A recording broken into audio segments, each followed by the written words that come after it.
पहले हैंड डाल लीजिए बाइनोमियल थ्योरम। ठीक, पहले टाइप के क्वेश्चन जो बाइनोमियल थ्योरम में सबसे ज्यादा पूछे जाते हैं that is based on expansion. ठीक, बाइनोमियल थ्योरम को बाइनोमियल थ्योरम इसलिए कहा गया है क्योंकि उसमें दो टर्म यूज करके आपने किसी भी इंडेक्स पर एक्सपेंशन लिखना सीखा, दैट इज बाइनोमियल। समझ गए? बाइनोमियल थ्योरम का मतलब हुआ x प्लस वाई की पावर n, इसका एक्सपेंशन हम डील करते हैं बिकॉज ये दो टर्म है x और y, इसीलिए इसको कहते हैं बाइनोमियल थ्योरम। डन। अच्छा, हम पूरा एक्सपेंशन दो कैटेगरी में पढ़ेंगे। पहला when n is natural number, safe side बोलो तो होल नंबर। दूसरा पढ़ेंगे n is any index. Any index मतलब रैशनल इरेशनल कुछ भी हो, कोई फर्क नहीं पड़ता। समझ गए? तो पहली बात हम तब पढ़ने जा रहे हैं जब n जो है वो एक नेचुरल नंबर, मतलब x प्लस वाई की पावर 1 की तो बात करेंगे, 0 हो जाएगा तो वैसे ही 1 हो जाएगा, कोई भी टर्म नहीं है। डन है? अच्छा, इसका एक्सपेंशन ये लिखा जाता है दैट इज nc0 x की पावर n, nc1 x की पावर एक कम करेंगे तो y आ जाएगा, nc2 x की दो पावर कम करेंगे तो y स्क्वायर आ जाएगा, और ऐसे करते करते nc(n-1) तो सिर्फ एक x y की पावर n-1 बचेगा, और nc(n) y की पावर, मतलब एक टर्म फर्स्ट होगा और एक टर्म सेकंड होगा। फर्स्ट वाले की एक एक पावर कम करते जाएंगे, सेकंड वाले की एक एक पावर बढ़ाते जाएंगे, और हर बार पावर का सम n मेंटेन करें। समझ में आ गया? nc0 nc1 nc2 से लेके ncn। डन। इसमें जो आप nc1 nc2 यूज कर रहे हैं, nc0 nc1 nc2 dot dot dot ncn, ये सब कहलाते हैं बाइनोमियल कोफिशिएंट। और x और y क्या है? वेरिएबल। x और y क्या है? वेरिएबल। अगर आप इस एक्सपेंशन का जनरल टर्म लिखो, इस पूरे एक्सपेंशन का जनरल टर्म बोलो, जनरल टर्म जिससे हम सारे टर्म्स एक्सप्लेन कर सकें, वो होता है एनसीआर x की पावर n माइनस आर और y की पावर r। भाई y की पावर बढ़ रहा है, x की पावर कम हो रहा है, और जितना एनसीआर आ रहा है x में उतनी पावर कम हो जा रहा है और y में वही पावर है, क्योंकि पावर का सम अपने को n मेंटेन करना है। मेरी बात सुनिए, इसी को अगर हम लिखें x प्लस वाई की पावर n, तो इसी को सिग्मा में लिखते हैं r इक्वल टू 0 से n एनसीआर x की power n minus are and y की पावर r। ये इस एक्सपेंशन को लिखने का शॉर्टकट है।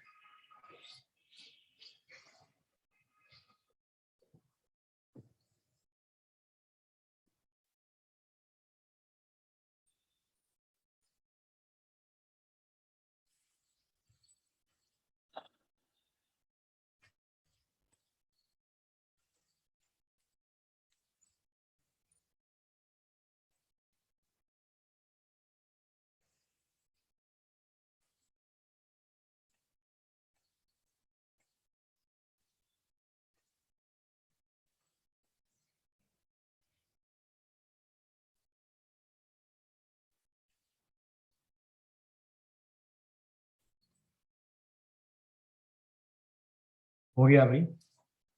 देख लीजिए, कोई डाउट कंफ्यूजन आ रहा हो तो बताइए।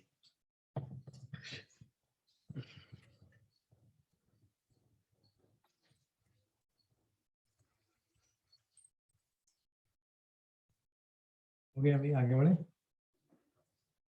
तो ये आ गया general term x plus Y की power n, r equal to 0 से n एनसीआर x की power n minus are and y की पावर r। हो गया? चलिए, अब इस एक्सपेंशन को अगर आप ध्यान से देखेंगे तो NCR is called binomial coefficient, और ये दोनों वेरिएबल हो गए। अरे हाँ या ना? याद रखिएगा, nc0 nc1 nc2 ncn is a binomial coefficient, it's also a part of coefficient, but ये स्पेसिफिक टाइप के कोफिशिएंट है because it's written as a form of NCR. तो इन सारे कोफिशिएंट्स को आप क्या बोलते हैं? Binomial coefficient. मतलब अगर किसी क्वेश्चन में आपसे कहा जाए सम ऑफ बाइनोमियल कोफिशिएंट बताओ, तो आपको nc0 plus nc1 plus nc2 से ncn का सम बताना है। हो सकता है यही बाइनोमियल कोफिशिएंट का सम ही सम ऑफ कोफिशिएंट हो सकता है ना हो। तो दो अलग अलग सिचुएशन है और दो अलग अलग बातें, ये ध्यान रखिएगा हमेशा।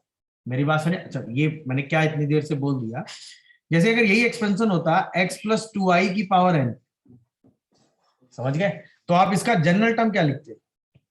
r इक्वल टू 0 से n NCR x की power n minus are and 2y की पावर r, क्योंकि अब सेकेंड टर्म y नहीं कितना है 2y। तो अब जब ये एक्सपेंशन पूरा बनता तो r इक्वल टू 0 से n NCR 2 की पावर r x की power n minus are and y की पावर r।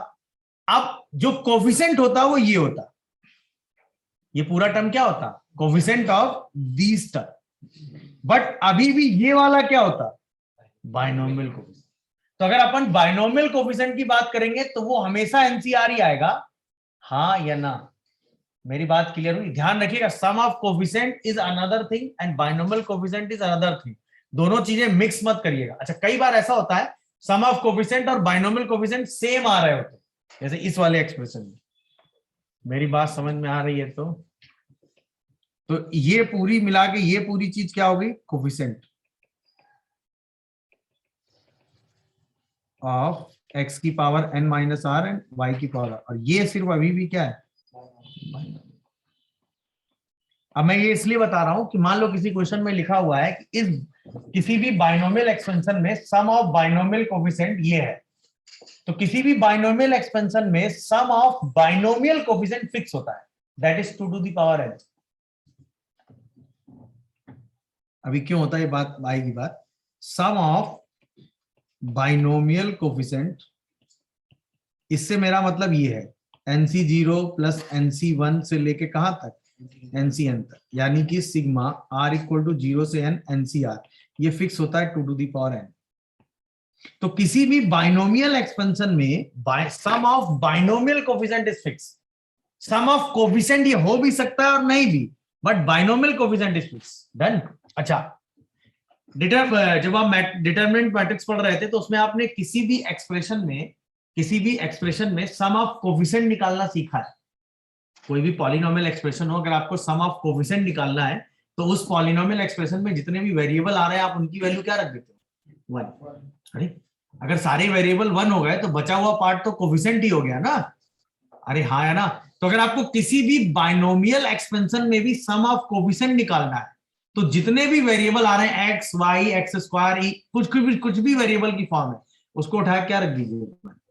कैसे आप उस वेरिएबल को 1 के इक्वल करोगे तो बचा हुआ पूरा पार्ट क्या बन जाएगा, बात समझ में आई? जैसे अब दो अलग अलग बातें, जैसे मैं अगर इस केस में देखो इधर बोर्ड पे, जैसे मैं इस केस में अगर सम ऑफ कोफिशिएंट पूछता तो आप एक्स और वाई दोनों को 1 रखते तो answer 2 to the power n था, क्योंकि कोफिशिएंट का मतलब बाइनोमियल कोफिशिएंट ही है, मैच कर गया।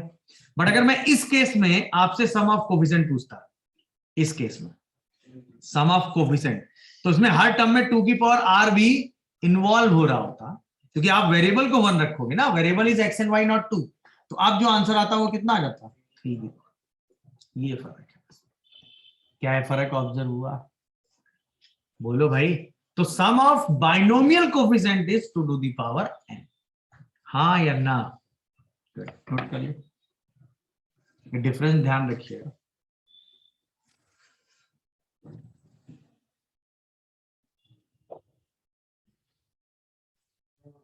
Yeah, nature call.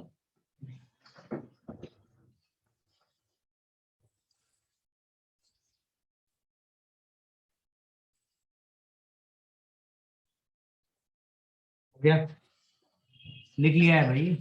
आगे बढ़े तो देख लीजिए, किसी को कोई कंफ्यूजन है, डाउट हो तो अपनी बात बोलेंगे अभी भी, अदरवाइज आगे बढ़ जाए तो चलिए। तो हम ये समझ गए सम ऑफ बाइनोमियल कोफिशिएंट। अच्छा, अब तीसरी और आखिरी बात, जब आप कोई भी एक्सपेंशन लिखते हैं तो लिखेंगे कैसे? जैसे मान लो आपको एक्सपेंशन लिखना है x प्लस एक्स क्यूब, या और अच्छा लिखिए 1 by x plus x cube by 2 की पावर 7 का एक्सपेंशन लिखना है। सही है? तो इसका बाइनोमियल एक्सपेंशन आप कैसे लिखोगे? ऐसे तो लिखोगे 7c0 1 बाई एक्स की पावर 7, पहला टर्म वही है ना, फिर 7c1 1 बाई एक्स में एक पावर कम हो जाएगी और एक्स क्यूब बाई 2 में एक पावर आ जाएगी, फिर 7c2 1 बाई एक्स में 2 पावर कम हो जाएंगी और एक्स क्यूब बाई 2 में वही 2 पावर आ जाएंगी। ऐसे करते करते करते 7c6 1 बाई एक्स की पावर 1 और एक्स क्यूब बाई 2 की पावर 6, लास्ट टर्म आएगा 7c7 एक्स क्यूब बाई 2 की पावर ये होगा। अच्छा, एक्सपेंशन लिखने को नहीं आएगा, समझ में आया? ये मत ऐसा एक्सपेंशन लिखने को नहीं आता, ये कोई मतलब नहीं हुआ। बट इस एक्सपेंशन को लिखने में हमने एक चीज सीखी कि अगर मुझे इसी एक्सपेंशन का जनरल टर्म लिखना हो, जनरल टर्म, तो अपन जनरल टर्म को बोलते हैं टी आर प्लस वन, क्योंकि आर की वैल्यू 0 से शुरू होती है। तो जब आप आर 0 रखते हो तो पहला टर्म आता है। ये जनरल टर्म होता है एनसीआर, पहले वाले टर्म की पावर n माइनस आर और दूसरे वाले टर्म की पावर, यानी 7CR मतलब NCR, फर्स्ट वाले टर्म की power n minus are and second वाले टर्म की पावर r। ये जनरल एक्सपेंशन है किसका? फर्स्ट प्लस सेकेंड की पावर n के जनरल। अच्छा, ये मैंने क्यों इतनी मेहनत से लिखा है भाई? जब आप इस पूरे एक्सप्रेशन को ओपन करोगे, मल्टीप्लाई करोगे, तो हर टर्म में x की कुछ पावर आ रही होगी। हर टर्म में भाई, इसको सिंप्लीफाई करोगे तो x की कुछ पावर आएंगे, इसमें भी x की, इसमें भी। अब अपने को किसी x की पावर का कोफिशिएंट निकालना है, ये मेजर क्वेश्चन, ये पहला टाइप का क्वेश्चन आएगा। अगर अपने को किसी भी x की पावर का कोफिशिएंट निकालना है तो हम क्या करते हैं? सबसे पहले लिखते हैं जनरल टर्म। जनरल टर्म लिखने के बाद हम क्या करते हैं? कोफिशिएंट वाला पोर्शन अलग करते हैं, x वाला जो वेरिएबल वाला पोर्शन है उसको अलग करते हैं। तो एनसीआर इंटू 1/2 की पावर आर, ये कोफिशिएंट वाला पोर्शन हो गया।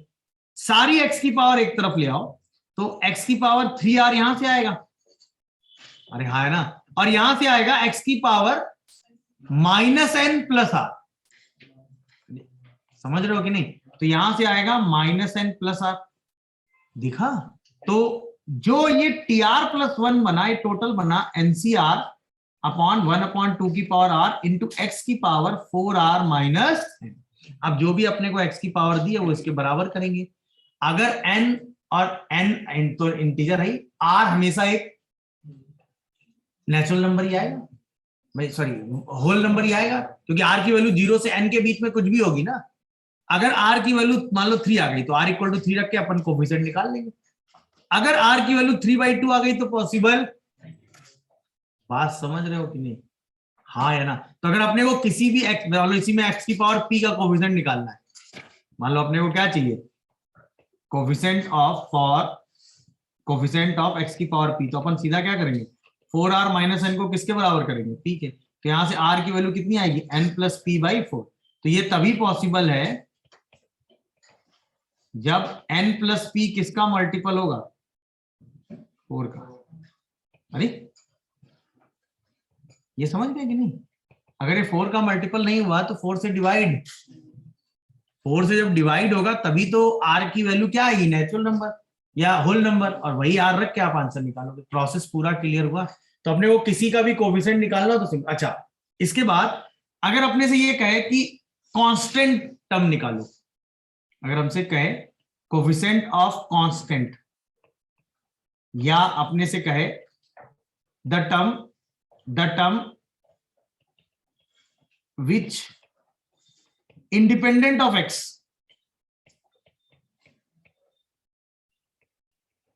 मतलब x की पावर 0 है ना। या तो अपने से कहे कोफिशिएंट ऑफ कांस्टेंट, या कह दे कांस्टेंट टर्म।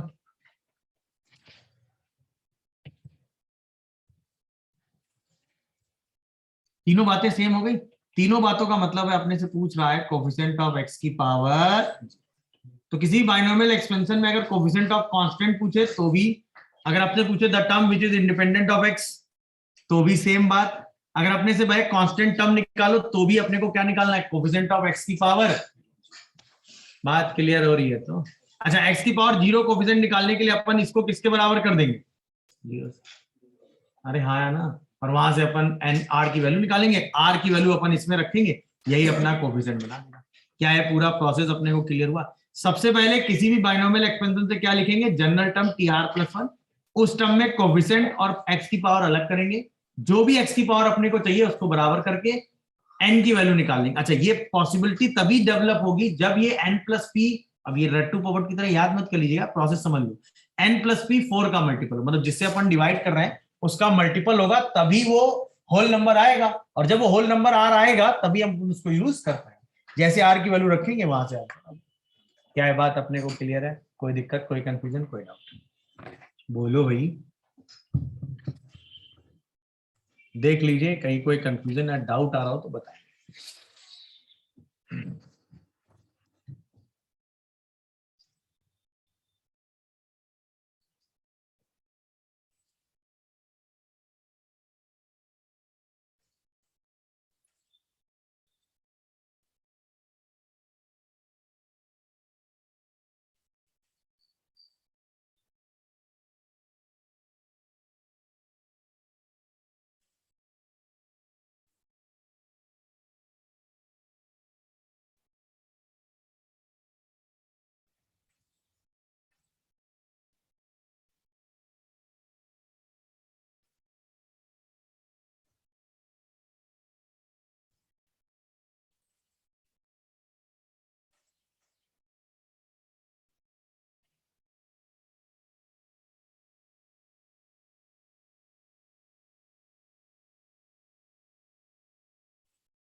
क्या आगे बढ़े तो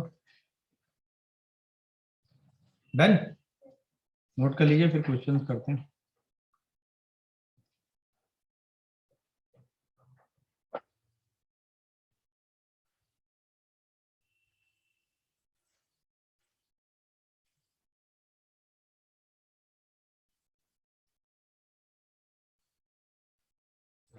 क्वेश्चंस में डायरेक्ट लेते हैं क्वेश्चन।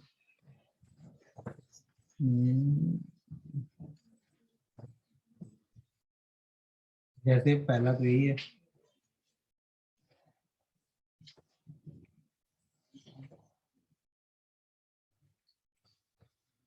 क्वेश्चन पढ़िए।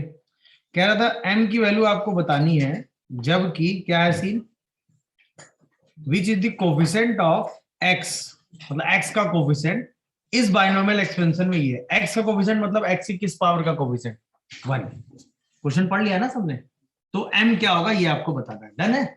तो अपन सबसे पहले इसका क्या लिखेंगे, जनरल टर्म क्या होगा, 22 CR x की पावर m की power 22 minus r into 1/x² की पावर, अब इसमें से कोफिशिएंट अलग करो, 22 CR, बस यही तो है कोफिशिएंट। अच्छा x की टोटल पावर अलग करो, 22 माइनस r इंटू m, अरे हाँ है ना, और साथ में कितना, -2r, यही तो है। अच्छा ये किसके बराबर है, ये पूरा 1 के। जब ये 1 के बराबर है तो ये किसके बराबर है, कितने लोगों को समझ आया भाई, अरे हाँ या ना, डन। अच्छा 1540 is a written as 22 into 7 into 5, check करिए, नहीं इंटू 10, 22 इंटू 7 इंटू 10, सही लिखा ना, तो थोड़ा और स्मार्ट चलते हैं, 22 into 21 into 20 by 3 factorial,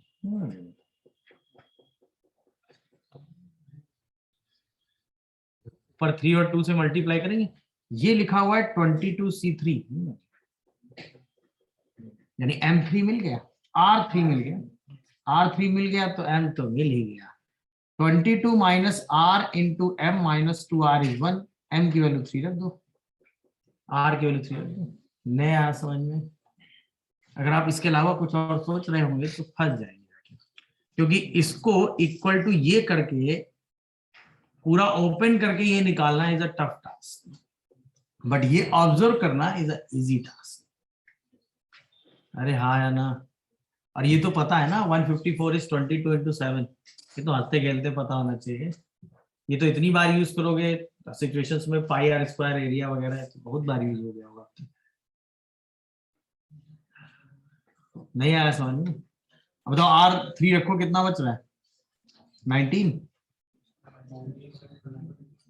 19 M minus 2 6, नहीं कुछ गड़बड़ नहीं आ रहा है,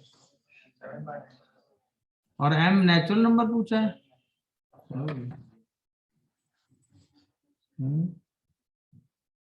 क्या दिया इसका आंसर,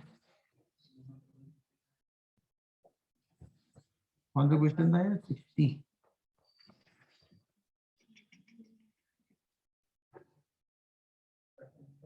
13 दिया आंसर, 13 ऐसा तो कुछ नहीं आ रहा, करेक्शन होगा फिर इसमें, ये 2020 का क्वेश्चन है। R19 भी तो हो सकता है। अच्छा R19 भी तो हो सकता है, क्या बात है, R19 ही होगा, R3 और R19 सही कह रहा है, 19 रख के भी चेक करो, 19 से आ गया, हाँ भाई ये पॉसिबल नहीं है, 19 से कितना आएगा 3 ना, 3M माइनस ये कितना आएगा 39 इक्वल टू 1, नहीं 26 38, तो 3M इज 39, M इज 39, दोनों पॉसिबिलिटी चेक करने पड़ेंगे। डन हो गया भाई, चलो क्वेश्चन समझ के आ गया, कोई दिक्कत, कोई कंफ्यूजन, कोई डाउट, प्रोसेस वन में अपन कॉफिशिएंट कैसे रिलेट करेंगे, एक्स की पावर कैसे यूज करेंगे, ये दोनों चीजें समझ में आई क्वेश्चंस में कि नहीं? अरे हाँ या ना? देख लो, कोई डाउट कोई कंफ्यूजन आ रहा हो तो बता दो। बढ़े आगे, बोलो। चलिए अगले क्वेश्चन पे आओ। इस पे नहीं, अगला क्वेश्चन इसी टाइप का ये रहा। मैंने आपको बताया था सम ऑफ बाइनोमियल कोफिशिएंट क्या होता है, या मॉड के बताना है इसमें। कांस्टेंट टर्म का मतलब कोफिशिएंट ऑफ, कांस्टेंट टर्म का मतलब कोफिशिएंट ऑफ एक्स की पावर।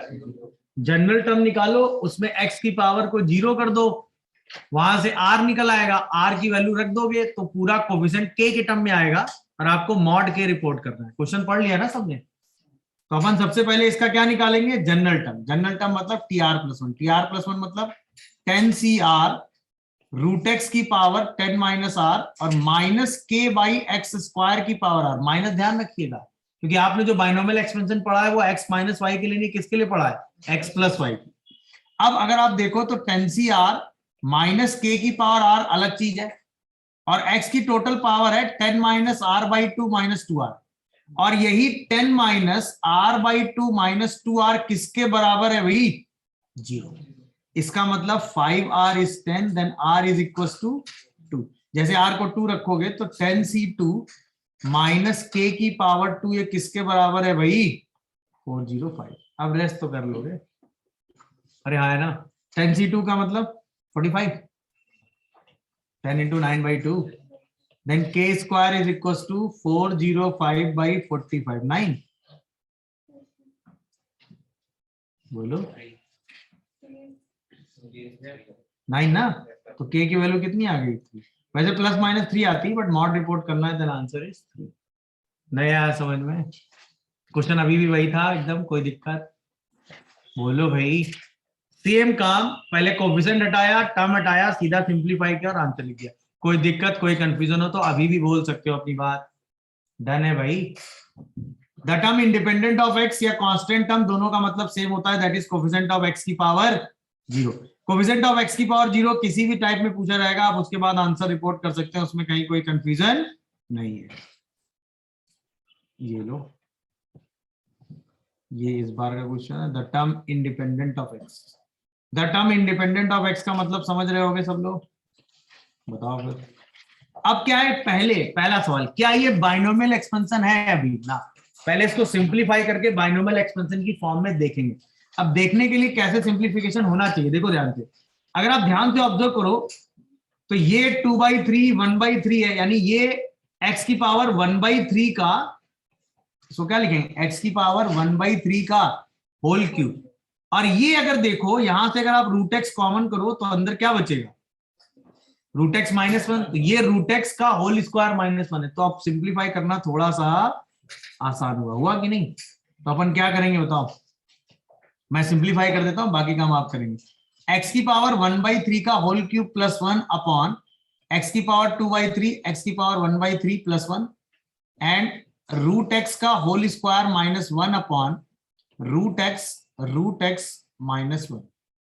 अब फील आया, आपने पढ़ा होगा a³ + b³ कितना होता है, a + b, a² - ab + b² होता है, और a² - b² कितना होता है, a + b इंटू, अब ये जैसे ही कैंसिल हो गए बचेगा x की पावर 3 + 1, और ये जैसे ही कैंसिल हो गए बचेगा root x +1 by root x. तो यहां से आंसर आएगा x की पावर 1/3 और -1 अपॉन x की पावर 1/2। इसकी पावर कितना चल रहा है, 10।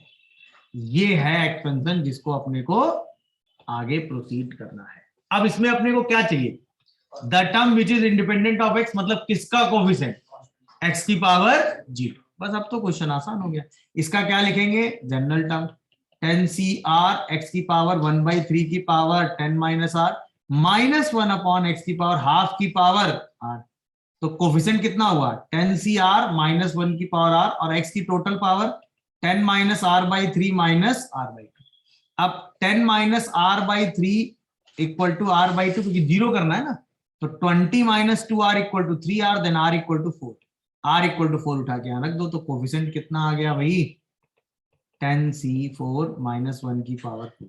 अब 10c4 तो कर लोगे, 10 9 8 7 बाई 4 3 2 4 2 8 3 210।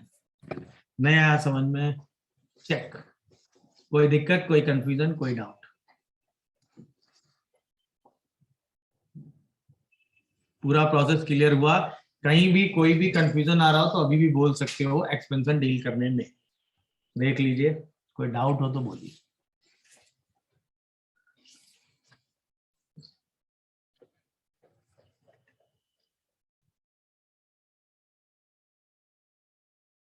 जनरल टर्म निकाल के कोफिशिएंट लिखने वाली बात समझ में आ गई भाई? कहीं कोई कंफ्यूजन या डाउट आ रहा हो तो बताओ। अरे हाँ या ना?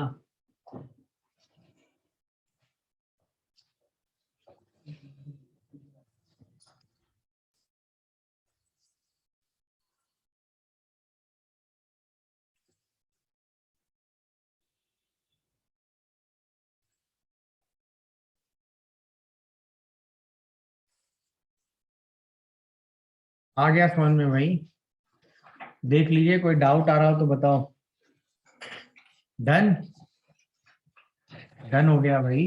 चल, एक क्वेश्चन इस टाइप का और करेंगे। ये पहला सेगमेंट है जो मैक्सिमम टाइम पूछा जाता है, समझ रहे हो क्या?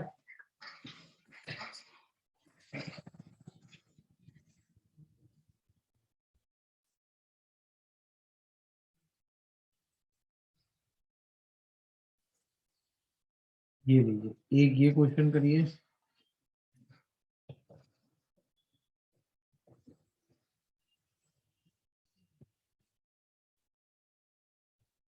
रुकिए, दो क्वेश्चन नहीं, एक और।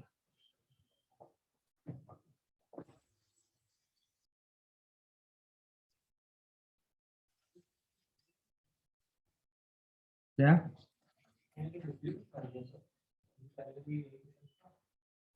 राजू, क्या मान रहे हो? रिपीट नहीं होते क्या क्वेश्चन? सेम बुक में लिखे क्वेश्चन आते हैं जी मेन में। जे एडवांस का क्वेश्चन बुक में तो लिखा होगा ना, डिट्टो वही क्वेश्चन आ जाता है पेपर में, डाटा भी चेंज नहीं होता। समझ में? जे एडवांस में ऐसा नहीं है। चलो, दोनों क्वेश्चन है same. You have 2 minutes.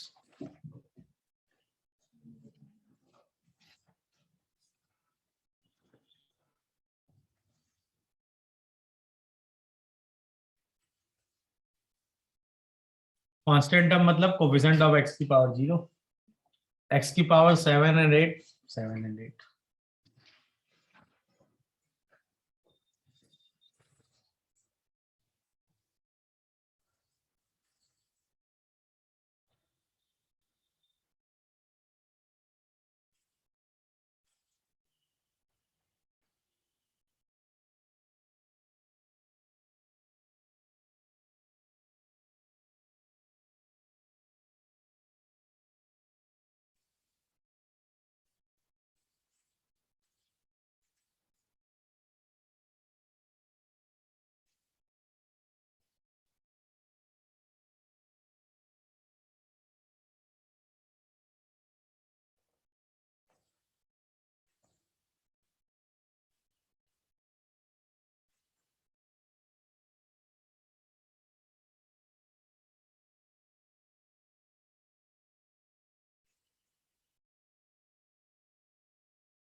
r equal to 8। हाँ first answer r equal to 8, सबका ये आ रहा है। तो किसी को कोई कंफ्यूजन हो तो बोलो, मैं तो दूसरा सॉल्व करो, मैं पहला करता हूँ। सबसे पहले इसका जनरल टर्म लिखा होगा 10cr 2x की पावर r की पावर। अच्छा यहाँ पे क्या करना है, इस r और इस r को डिफरेंट कर लेना ना, वरना कुछ समय बाद r मिक्स हो गया होगा। तो इसको लिख लेना 10c के 2x की पावर r की पावर के 1/x स्क्वायर की पावर के, नहीं 10 माइनस के। इसको क्या लिखेंगे 10 माइनस के और इसको के, यही तो है। अच्छा इसमें लिखेंगे 10c के 2 की पावर 10 माइनस के, और टोटल x की पावर कितना आ जाएगा r इंटू 10 माइनस के माइनस 2। बोलो भाई। अच्छा ये वैल्यू किसके बराबर दे रखी है 180, यानी 10c के इंटू 2 की पावर 10 माइनस के इक्वल टू 180, ये तो है। और यहां से क्या आएगा 2r नहीं 20r ना, बोलो भाई 10r माइनस r के प्लस 2k इक्वल टू 0। सही लिख रहा हूं मैं, देख लो। अरे हाँ है ना, यही तो था। अच्छा इसको आपने क्या लिखा, इसको इसमें 2 की पावर कितनी है, सॉल्व कैसे किया वैल्यू रख के,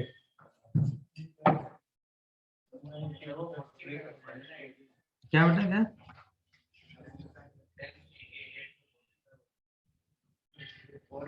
10c के इज 45, क्यों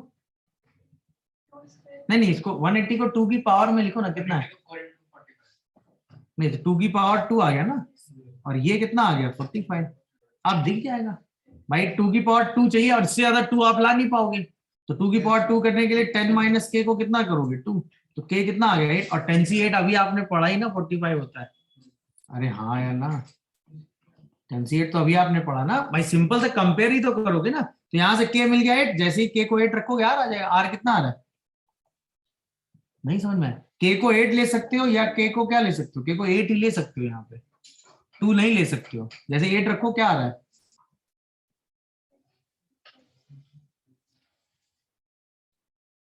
के को 8 रखो 16। अरे कुछ गड़बड़ किया क्या मैंने,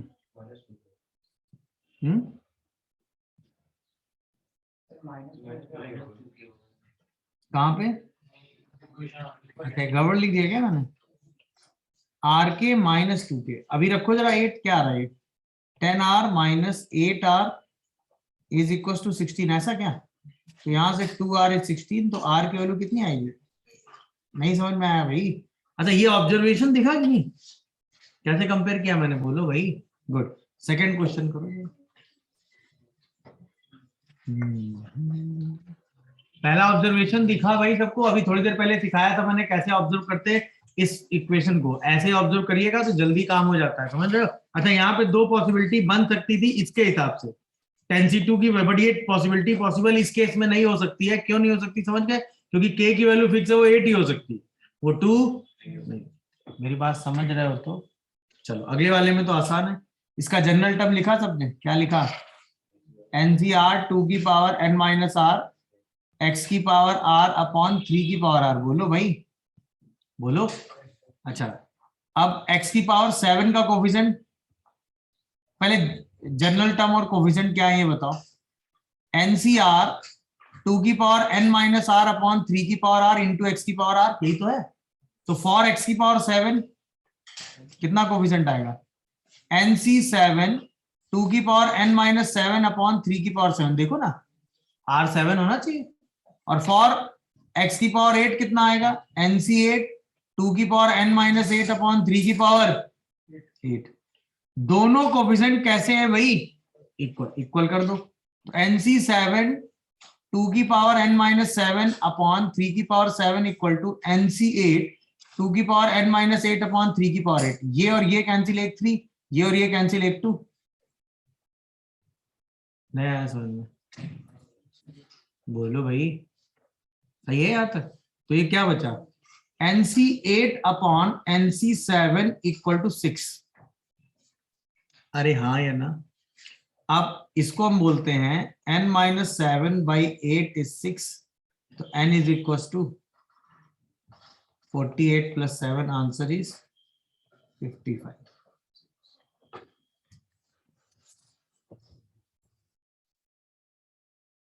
सही है।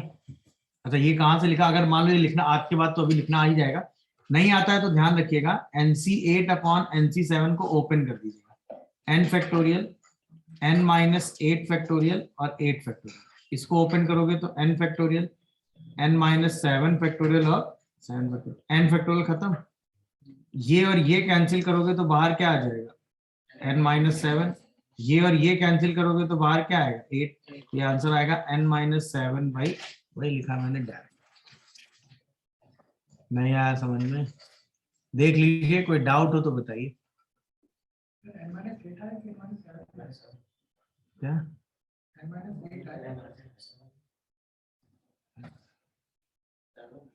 n माइनस 7 आएगा ना, फिर से बोलो क्या डाउट, कहाँ है डाउट, बता ना। -1 होता है भाई, n कॉमन करते हैं अंदर, n-1 बचता है, n+1 नहीं, तो n-7 से कॉमन करोगे ना, n-8 से क्यों कॉमन करोगे? नहीं ये गलत नहीं हो सकता क्योंकि ये रिजल्ट है डायरेक्ट, n-r अपॉन r+1, वही लिखा है मैंने। हो गया तो बोलो भाई, समझ में आया? अच्छा आप ये काम भी आप कर सकते थे, कोई दिक्कत है, अगर आप मान लो रिजल्ट नहीं ध्यान रख रहे हो तो ऐसा नहीं, क्वेश्चन हो नहीं रहा आपसे, हो ही जाएगा, आप डायरेक्ट रिजल्ट लगा दो, कोई दिक्कत नहीं। हो गया तो आप कोफिशिएंट वाली सिचुएशन डील करना सीख गए तो। अच्छा आप बाइनोमियल में कुछ रिजल्ट जो अभी तक हम यूज कर रहे थे उसमें सबसे इंपॉर्टेंट रिजल्ट ये वाला है जो भी मैं बोलूंगा, ये होता है सम रिलेशंस बिटवीन बाइनोमियल कोफिशिएंट। इनका यूज भी होता है, सम रिलेशंस बिटवीन बाइनोमियल कोफिशिएंट। ठीक है, पहला एनसीआर को ओपन करना तो अब पता ही चल गया, n फैक्टोरियल, r फैक्टोरियल और n माइनस आर। n और r दोनों हमेशा होल नंबर होंगे और n हमेशा r से बड़ा या उसके बराबर होगा। नहीं आया समझ में?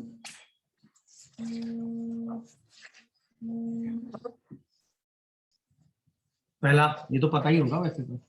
अच्छा दूसरी चीज, NCR upon NCR plus 1 upon NCR, मतलब ऊपर जो है वो एक मतलब एक टर्म ज्यादा होना चाहिए, एनसीआर प्लस 1 और नीचे एक टर्म कम होना चाहिए। ये होता है n माइनस आर, इन दोनों का डिफरेंस अपॉन r प्लस 1, ये ध्यान रखिएगा।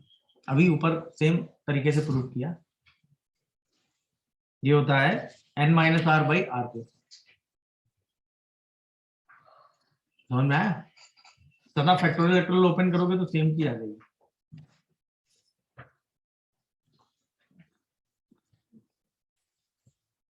देख लीजिए, कोई डाउट आ रहा हो तो बताइए।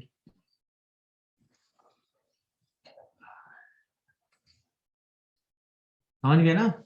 बस याद रखिएगा यहाँ पे r+1 होना चाहिए और यहाँ r होना चाहिए, और ये दोनों n सेम होनी चाहिए, तो ये रिजल्ट आप डायरेक्ट लिखो। जैसे फॉर एग्जांपल अगर आपको लिखना है 20c10 अपॉन 20c9 का रेशियो, तो आप सीधा आंसर लिखोगे 20 minus 9 by 10, n minus r by r plus 1। आपको कोई दिक्कत नहीं लेनी, सीधा आंसर लिखना है। अभी आंसर सीधा कितना आएगा 11 बाई, सॉल्व करके देख लीजिएगा, यही आएगा। नहीं आया समझ में? ये उसी को सॉल्व करके ही बनाया गया है जो आप फैक्टोरियल ओपन करते हैं। ठीक, तीसरा सबसे इंपॉर्टेंट रिजल्ट ये है, एनसीआर को आप लिखते हो n by r n minus 1 C r minus 1। n और r अगर बाहर करोगे तो दोनों में एक एक कम हो जाता है, n minus 1 and r minus 1। मतलब 20c10 को 20 बाई 10 इंटू 19c9 बोल सकते हैं।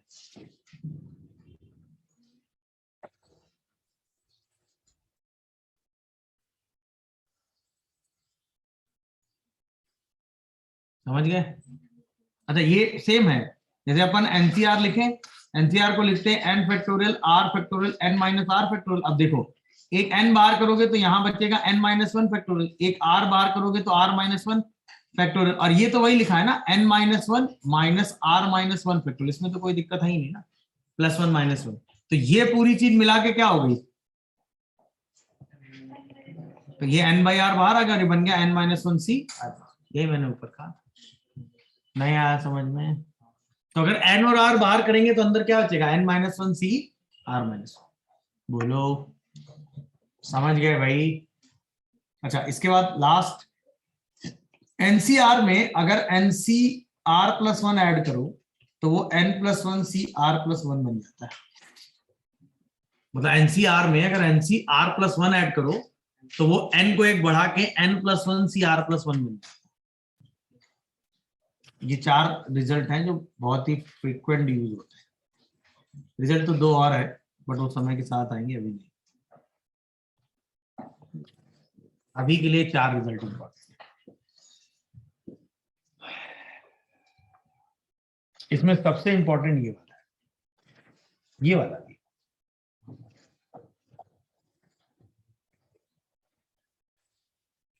तो NCR+NCR+1 is n+1 CR+1।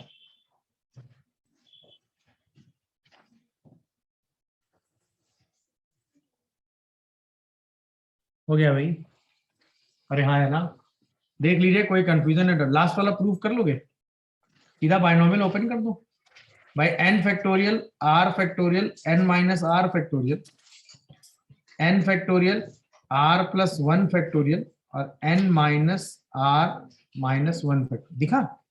अच्छा, n फैक्टोरियल कॉमन दिख ही रहा है, r फैक्टोरियल भी कॉमन आ ही जाएगा और n-r-1 फैक्टोरियल भी कॉमन आएगा। अंदर क्या बचेगा? 1/n-r and 1/r+1। जैसे आप एलसीएम लेके सिंप्लीफाई करोगे तो n factorial r factorial n-r-1 factorial into ये बचेगा n+1/n-r इंटू r+1। अब n और n अंदर जाएगा तो बनेगा n+1 फैक्टोरियल, r+1 अंदर जाएगा तो बनेगा r+1 फैक्टोरियल, n-1 अंदर जाएगा तो n-r फैक्टोरियल। अब ये क्या लिखा होगा देखो ध्यान से, n+1 factorial upon r+1 factorial bracket में n+1 माइनस r+1 फैक्टोरियल। ये क्या हो गया? n+1CR। यही लिखा है। आया समझ में? तो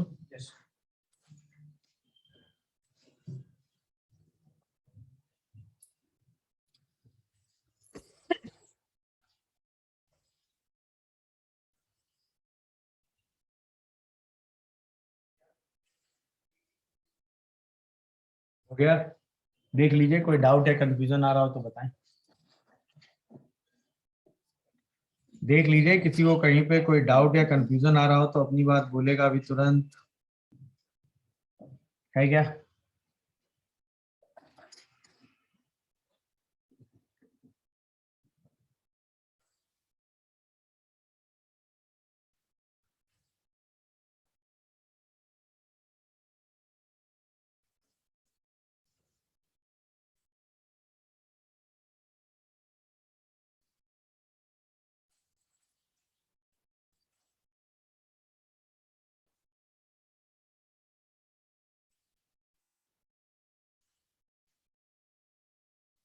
हो गया?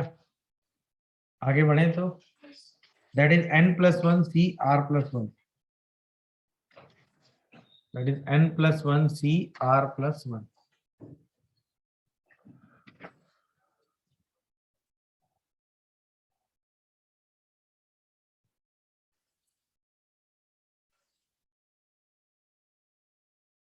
हो गया? बोलिए भाई। डन? चलिए, तो यहां तक की बात हो गई डन। अब ये रिजल्ट, अच्छा एक तरीका, चलो उसमें से पहले 2 चीज और देख लो। जैसे अब एक स्पेसिफिक एक्सपेंशन होता है 1+x⁴n का। अगर आप इस एक्सपेंशन को ध्यान से देखोगे तो लिखा हुआ है r=0 से n NCR x⁴r। देखो भाई, 1 की पावर कुछ भी हो तो 1 ही रहेगा ना? अरे हाँ है ना? तो इस एक्सपेंशन को देखने के बाद हमने एक चीज ऑब्जर्व की कि coefficient of x⁴r in 1+x⁴n is NCR। ध्यान रखिएगा, बहुत डायरेक्ट यूज होता है। 1+x⁴n में x⁴r का कोफिशिएंट आज के बाद ध्यान रखिएगा कितना होता है? NCR।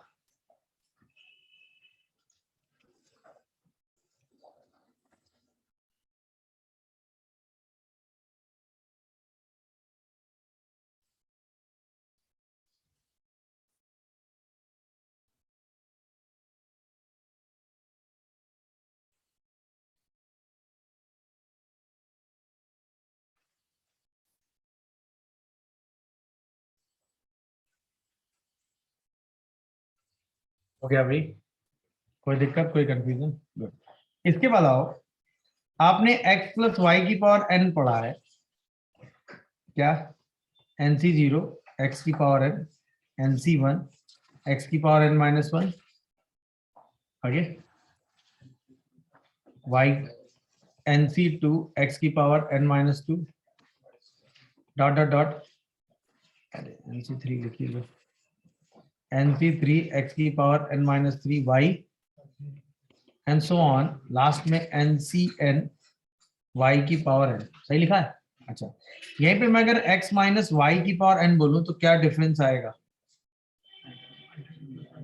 nc0 x की power n minus nc1 x की पावर n माइनस 1, माइनस आएगा ना, यहाँ पे आएगा प्लस nc2 x की power n minus 2 y square, यहाँ माइनस आएगा nc3 x की power n minus 3 y cube minus and so on, last term आएगा ncn माइनस 1 की पावर n इंटू वाई की power n। Am I correct or not? जैसे आप दोनों expression add करते हो, क्या करते हो भाई? ऐड, यानी x प्लस वाई की power n plus x minus y की पावर n, तो यार होता है 2 टाइम्स इवन वाले, मतलब nc0 x की पावर n, फिर nc2 x की power n minus 2 y square, nc4 x की पावर n माइनस 4 वाई की power 4 and so on, end तक जहां तक जा रहा हूं। जैसे आप दोनों को सब्ट्रैक्ट करते हो, यानी x प्लस वाई की पावर n में से x माइनस वाई की पावर n सब्ट्रैक्ट करते हो, तो ऑड वाले आ जाते हैं। ऑड मतलब जिनमें r की वैल्यू ऑड होती है, nc1 x की power n minus 1 y, nc3 x की power n minus 3 y cube and nc5 x की पावर n माइनस 5 वाई की पावर 5 एंड सो ऑन। मेरी बात समझ में आई? ये दो रिजल्ट ध्यान रखिएगा, इनका यूज होता है एक्चुअली क्वेश्चन में।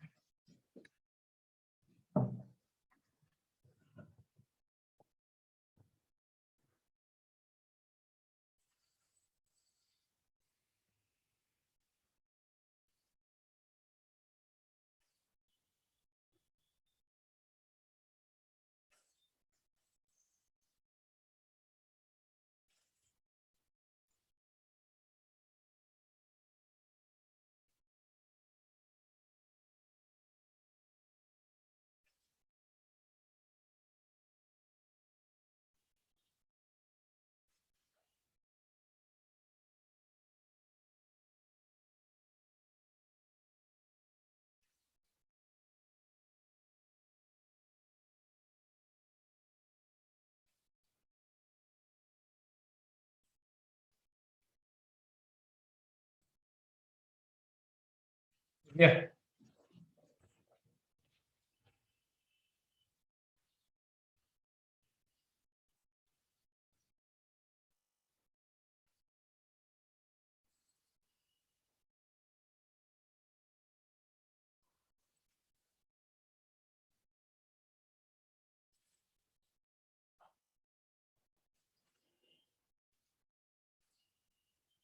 क्या भाई, बात समझ में आ गई? कोई कंफ्यूजन, कोई डाउट हो तो बोल सकते हो, अभी नहीं है ना?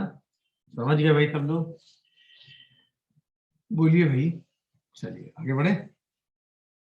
तो इस रिजल्ट से रिलेटेड एक क्वेश्चन है, था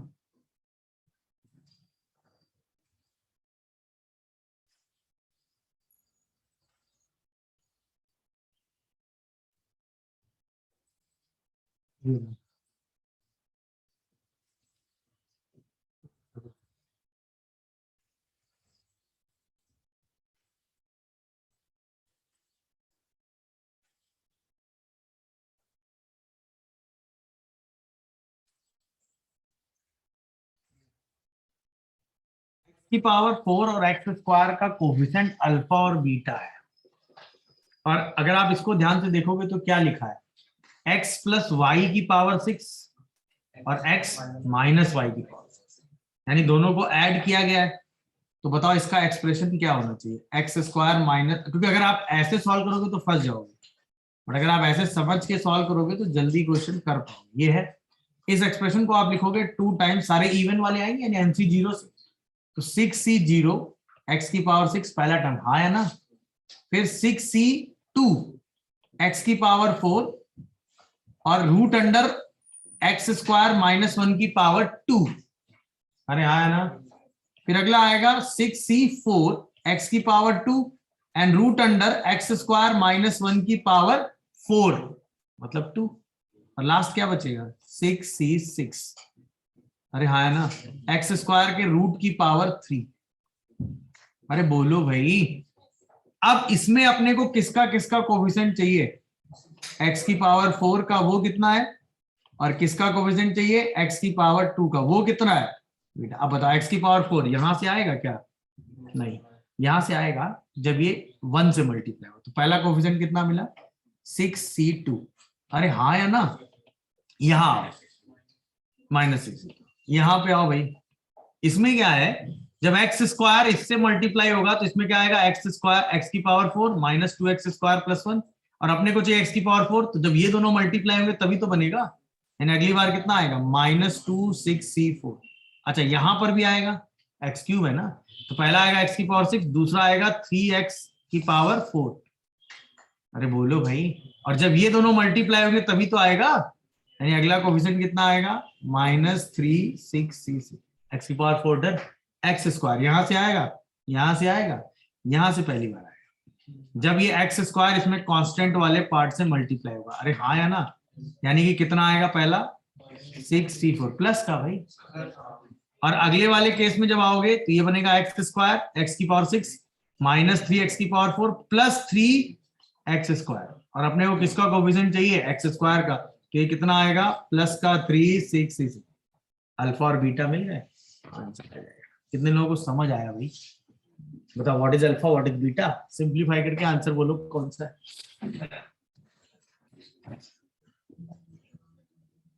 देख लीजिए what is alpha and what is beta, simplify करके आंसर बताइए क्विक।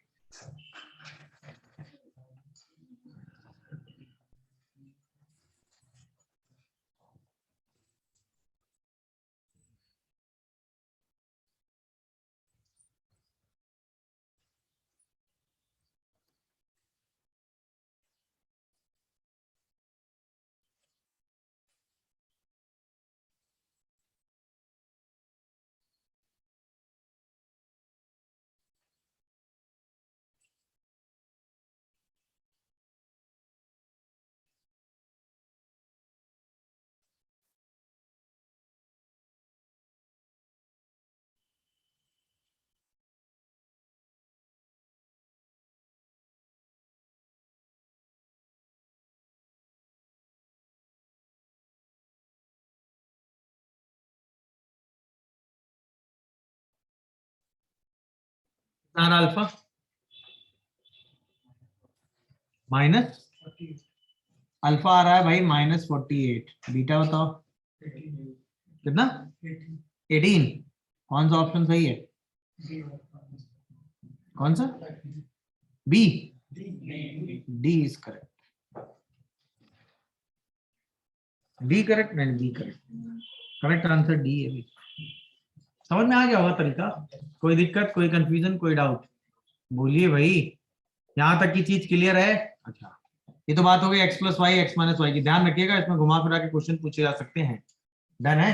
अच्छा अभी आपने एक रिजल्ट प्रूव किया था NCR + NCR + 1 = n + 1 CR + 1। इसको आपने बाइनोमियल से तो कर लिया एक्सपेंस वो NCR ओपन करके, बट इसका दूसरा कॉन्सेप्ट देखो। अभी मैंने आज अभी एक चीज आपको बोली कि x1 + x की पावर n में NCR का मतलब क्या होता है, कोफिशिएंट ऑफ x की पावर r। ये तो ओके हो ना, यानी आप कॉमन सेंस सोचो, n + 1 CR + 1 का मतलब क्या होना चाहिए, कोफिशिएंट ऑफ x की पावर r + 1 in 1 + x की power n + 1। Am I correct or not. अच्छा इसी को लिखने का दूसरा तरीका ये है, अब मैं यही चीज आपको सिखाने जा रहा हूं कि कैसे कोफिशिएंट निकाले जाते हैं। अगर हम इसी एक्सप्रेशन 1 + x की पावर n + 1 को देखें तो ये लिखा हुआ है 1 + x × 1 + x की पावर n। अच्छा यही लिखा हुआ है 1 + x की पावर n और x × 1 + x की पावर n। अरे हाँ है ना, अब अपने को इस साइड क्या लेना था, कोफिशिएंट ऑफ x की पावर r + 1, तो इस साइड भी क्या लेना पड़ेगा कॉमन सेंस सोचो ना, मतलब हमने ये लिख दिया 1 प्लस एक्स की power n can be written as 1 plus x की power n plus x into 1 plus x की पावर n, और अपने को लेना है कोफिशिएंट ऑफ x की power r plus 1 both side. अरे जब दो इक्वल टू का साइन लिखा हुआ है तो सारे कोफिशिएंट इधर उधर सेम ही तो होंगे। अच्छा यहां से तो अपने को डायरेक्ट मिल गया n plus 1 C r plus 1, यहां से मिल गया n सी आर प्लस 1, क्योंकि x की पावर r प्लस 1 का कोफिशिएंट चाहिए। अच्छा बाहर एक x आ गया है और x की पावर r प्लस 1 चाहिए, यानी अंदर से अपन निकालेंगे x की पावर r, x मल्टीप्लाई होके क्या बना देगा r प्लस 1, तो ये हो गया NCR। बताओ यही तो प्रूफ करना था।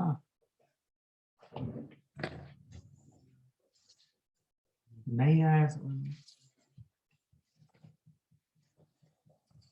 अरे हाँ या ना बोलो भाई, नहीं दिखा?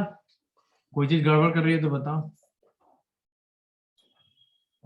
मतलब अगर अपने को x की पावर 20 चाहिए और बाहर x है, तो एक्सपेंशन से x की पावर 20 नहीं, किसका कोफिशिएंट लोगे? x की पावर 19 का ना, क्योंकि बाहर x मल्टीप्लाई होकर उसको क्या बना देगा? x की पावर 20। अब यहां पर दोनों में से x की पावर r प्लस 1 का कोफिशिएंट निकाल के ऐड करना, इससे तो डायरेक्ट आ गया। इसमें बाहर x है और अंदर से टोटल से x की पावर r प्लस 1 चाहिए, बाहर एक x है तो अंदर से क्या चाहिए होगा? x की पावर r, क्योंकि बाहर उसमें x 1 मल्टीप्लाई होकर इसको क्या बना देगा? अब आया समझ में? और ये तो आपने पढ़ा है ना 1 प्लस एक्स की पावर n में कोफिशिएंट ऑफ x की पावर r कितना होता है? NCR। डायरेक्ट लगा दी। नहीं आया समझ में? कोई कंफ्यूजन, कोई डाउट?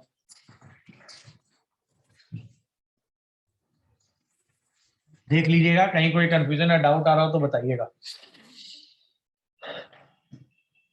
बोलिए भाई, डन हुआ? नोट करिए जल्दी से।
हो गया भाई? कोई दिक्कत, कोई कंफ्यूजन, समझ गए? अच्छा अब एनसीआर में एक प्रॉपर्टी और अभी तक आप यूज करते आ रहे हैं, that is NCR equal to NCN minus r. पता भी होगी। अरे हाँ है ना? अच्छा इसका लॉजिक सिंपल है, 1 प्लस एक्स की पावर n और x प्लस 1 की पावर n दोनों बातें सेम है। अरे हाँ है ना? दोनों साइड अपने को लेना है कोफिशिएंट ऑफ x की पावर r। यहां से सीधा क्या आएगा? NCR। यहां से आएगा NCn माइनस r। सोच के देख लो, इस बाइनोमियल एक्सपेंशन में फर्स्ट और सेकंड टर्म चेंज हो गए ना।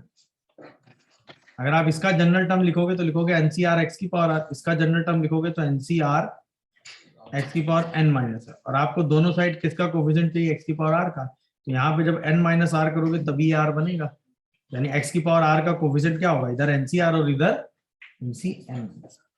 इसीलिए NCR और NCn माइनस r हमेशा क्या होते हैं? सेम। अच्छा ये रिजल्ट हमने ऐसे ही पढ़ा है, बुक में भी ऐसे ही लिखा है। अब अगर क्वेश्चन आ जाए NCx is equal to NCy, तो इसके दो केस पॉसिबल होते हैं।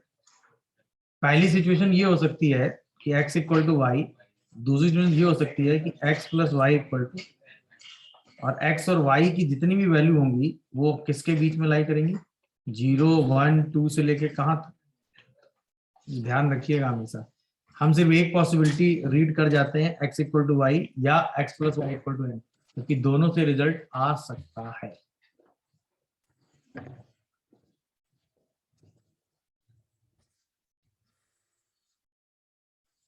जैसे मैं अगर सिंपल सा सवाल पूछूं, how many possible pairs of x, y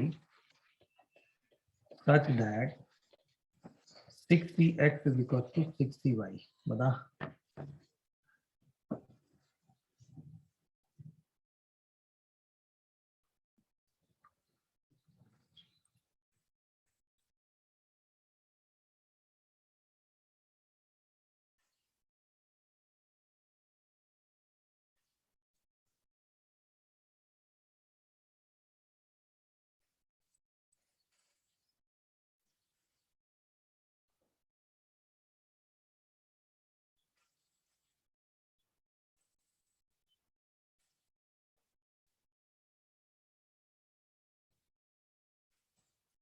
answer is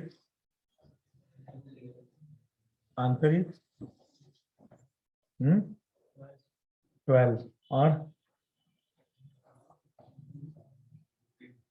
15 और 12,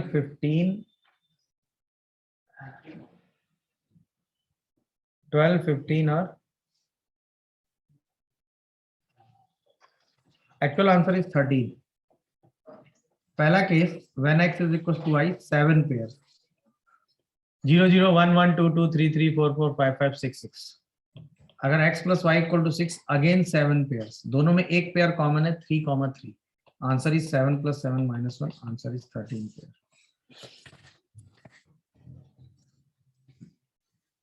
15 कैसे आ गया था? मैक्सिमम पेयर तो 14 ही हो सकते थे। 6c2 का 6c2 भाई साहब इतना दिमाग लगाना ही नहीं था। 6c2 कहां से ले गए तुम?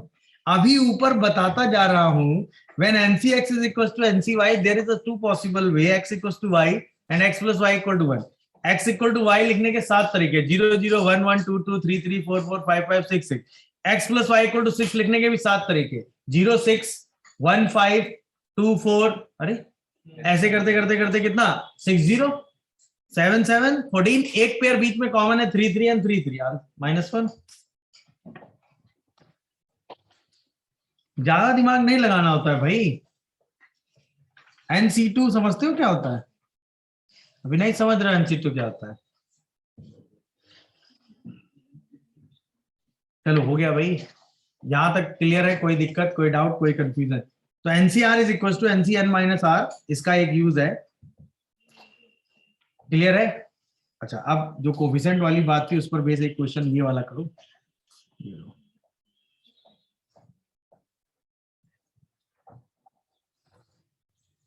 अरे ग्रेटेस्ट वैल्यू दे दी, रुक जाओ।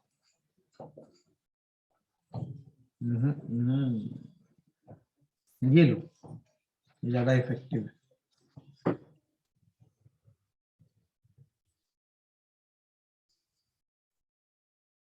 दो क्वेश्चन दोनों अच्छे हैं। एक ये करो, एक ये क्वेश्चन करो, ये भी बहुत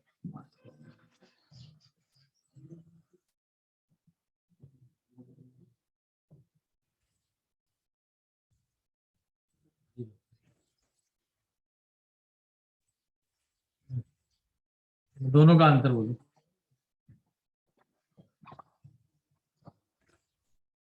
The coefficient of three consecutive terms 1 plus x की power n plus 5 is the ratio of 5:10:14, then n is equals to। और दूसरा the coefficient of x की power 3 and 4 in this expansion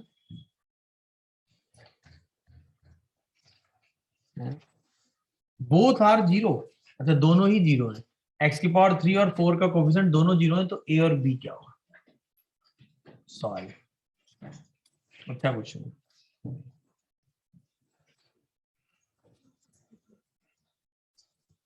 पहले क्वेश्चन को करने के लिए 1 मिनट, दूसरे को करने के लिए 2 minute, total 3 minute. Time starts now.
हाँ भाई पहला क्वेश्चन समझ में आ रहा है। 3 कंसेक्यूटिव कोएफिशिएंट ऐसे लेना, एनसीआर प्लस 1 और nCr plus 2, r plus 2 r minus 1 ले लो, सही हो जाएगा। तो ऐसे ले लो nCr minus 1, nCr and nC. अच्छा इंपॉर्टेंट बात ये है कि 1 प्लस एक्स की पावर एन है ना, तो उसमें डायरेक्ट आ जाएगा। अच्छा एन नहीं है, क्या है, एन प्लस 5। तो पहला कोएफिशिएंट क्या होगा, n plus 5c, n plus 5c and n plus 5c हो गया। अच्छा तीनों का रेशियो दे रखा है कितना, 5:10:14। और आज की क्लास में आपने रेशियो डील किया है। अब रेशियो देखो, n plus 5cr upon n plus 5cr minus 1, ये 2 हो गया। और n plus 5cr plus 1 upon n plus 5cr, ये 7/5 हो गया। अरे हाँ है ना।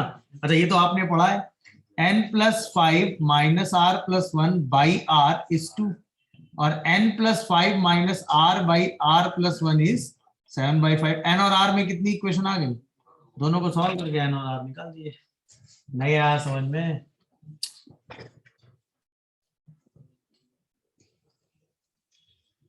बोलो भाई, इजी टास्क थे। तो बताओ क्या आया, n कितना आ रहा, 6। n की वैल्यू 6 आ रही है भाई, चेक करो।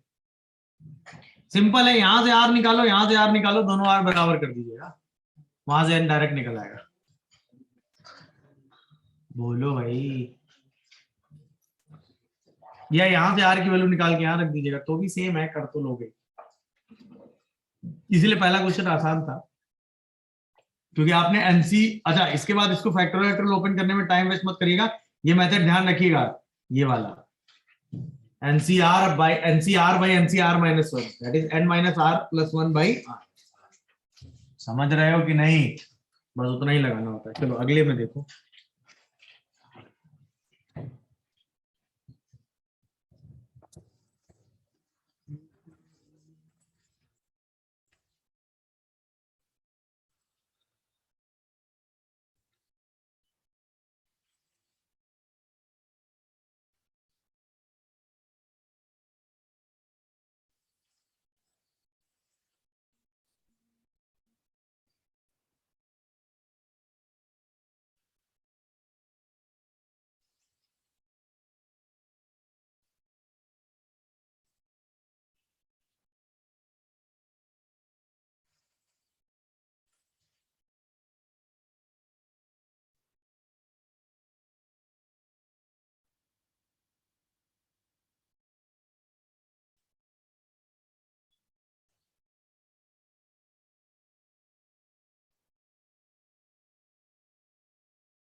सेकंड वाला समझ में आ रहा है, बोलिए भाई।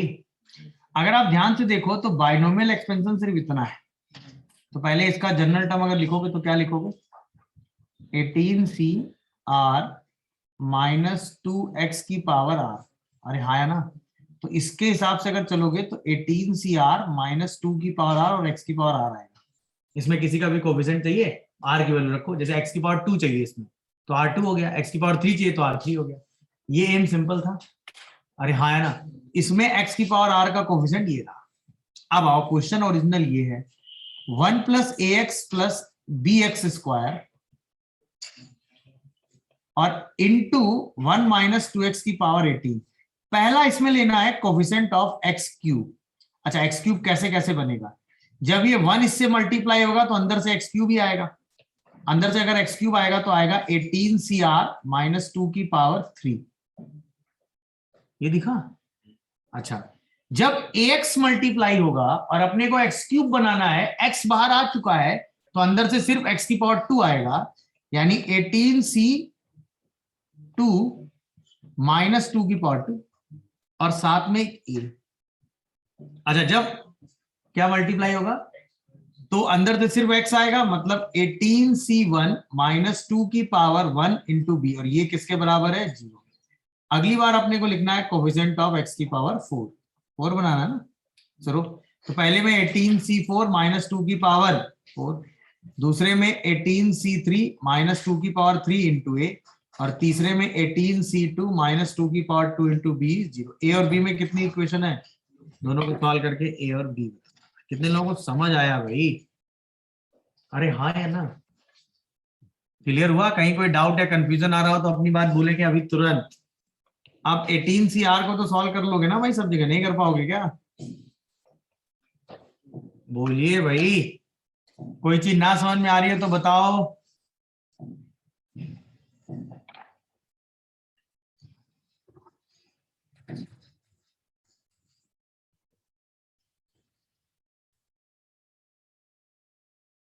वन माइनस 2x की पावर 18 में ये किसका कोफिशिएंट बन गया है, x की पावर r।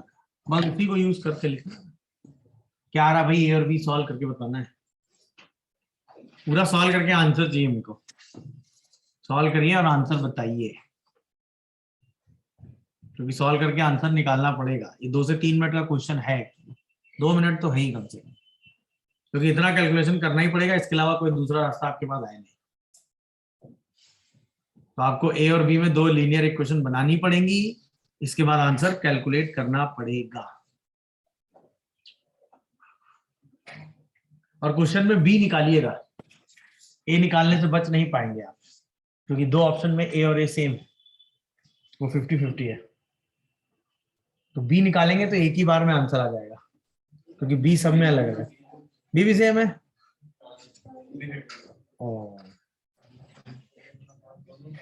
तब तो फिर 3 मिनट जाएंगे कम से कम, तो क्वेश्चन में 3 मिनट लगेंगे। चलिए सॉल्व करिए, सॉल्व करके आंसर निकालिएगा अभी।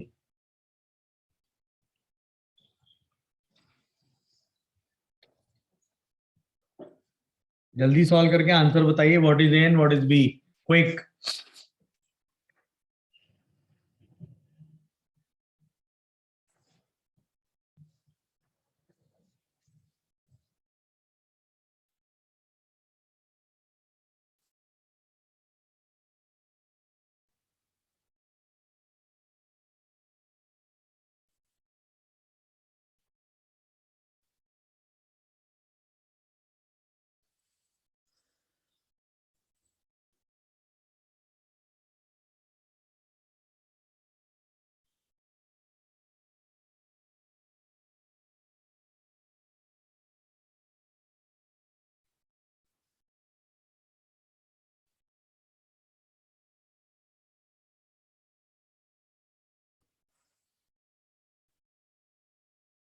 पहुंचा भैया आंसर तक?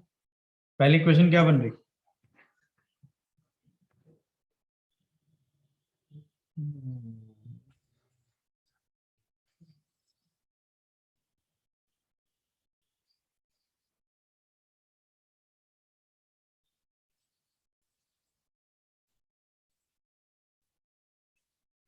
इतना टाइम सही में लग रहा है क्या? तुम लोग स्मार्ट कैलकुलेशन नहीं करते हो ना। देखो, वही चीज मैं एक्चुअल में इस क्वेश्चन में सिखाना चाह रहा हूँ। देखो इधर 18 into 17 into 16 by 6 into minus 2 की पावर 8 मतलब 8, ये लिखा होगा ना पहला। अच्छा, फिर 18 इंटू 17 बाई 2 इंटू 4 इंटू ए, तीसरा लिखा होगा 18 इंटू माइनस 2 इंटू बी। 18 तो सीधा ही हटा दो। अब कुछ लोग क्या है, पहला टर्म मल्टीप्लाई करेंगे, दूसरा 18 सीधे हटाओ, जरूरत नहीं है, हट गया 18। बोलो भाई।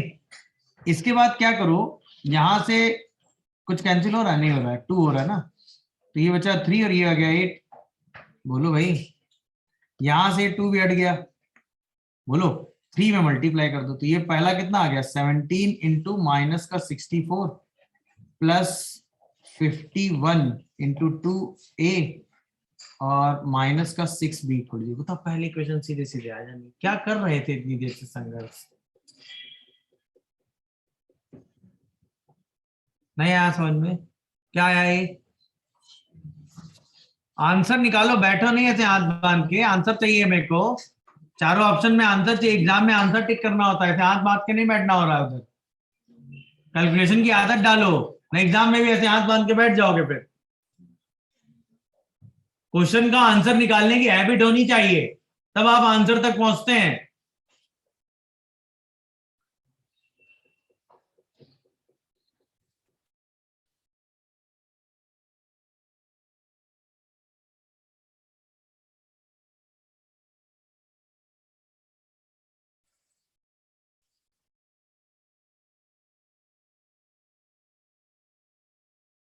वही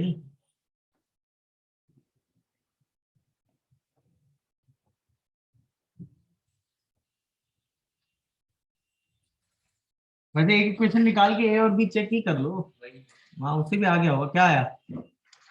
अच्छा, वो भी नहीं कर पा रहे हो, कैलकुलेटर निकाल ले रहे हो, स्मार्ट बन रहे हो।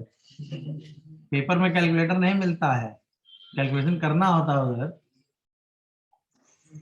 डी है क्या से काम नहीं चलेगा, या तो डी आएगा या नहीं आएगा।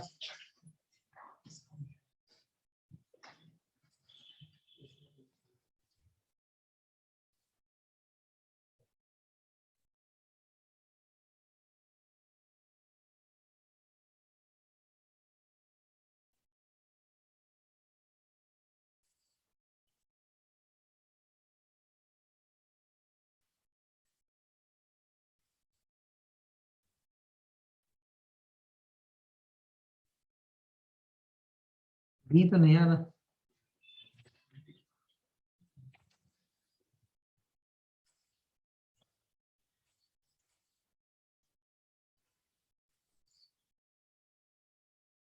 क्या आंसर इसका? सॉल्व करके आंसर बताइए जरा। 25, आंसर इज डी। डी बता रहे हैं भाई।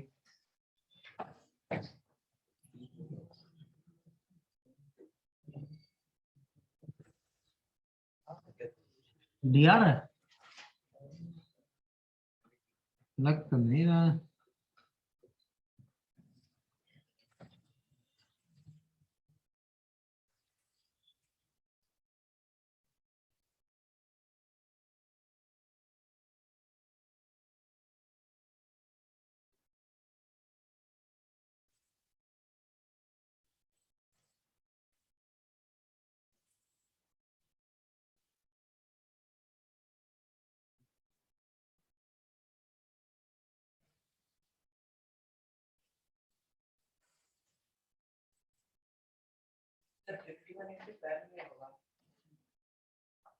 फिफ्टी वन इंटू,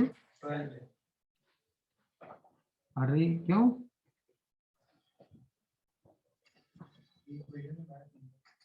51 इंटू 12 है, 12 है, लेकिन क्या होगा?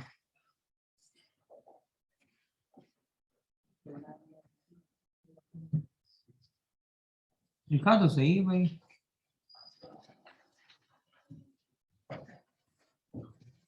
एक्स क्यूब के कोफिशिएंट में जब ax मल्टीप्लाई होगा तो अंदर से एक्स स्क्वायर ही तो आएगा। 18c2 इंटू माइनस 2 की पावर 2 तो 4 हो गया। 18 इंटू 17/2 इंटू 4 2। सही तो लिखा है, तो आंसर क्यों नहीं आया? लेकिन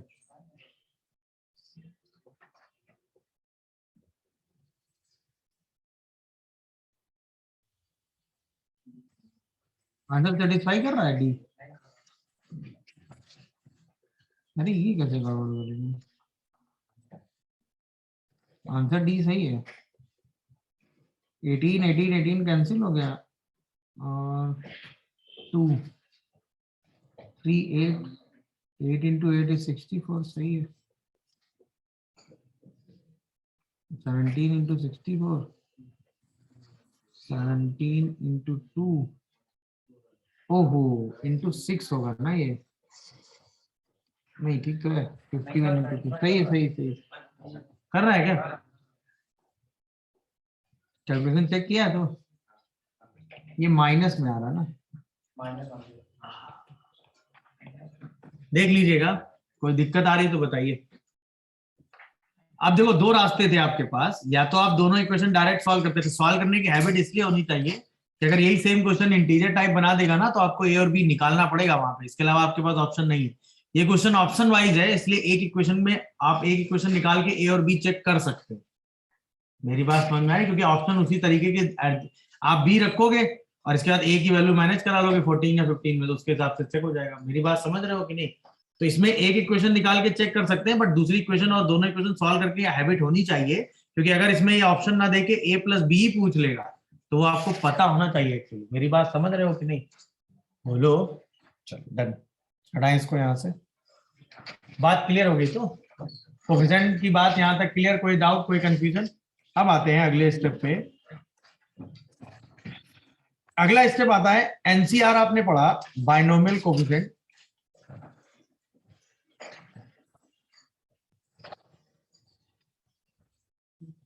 NCR, NCR is binomial coefficient, कोई दिक्कत इसमें? सही है। अच्छा, max value of NCR, max value of NCR. अच्छा, यहां पर आर की जो वैल्यू होगी वो 0 1 2 से लेके कहां तक होगी?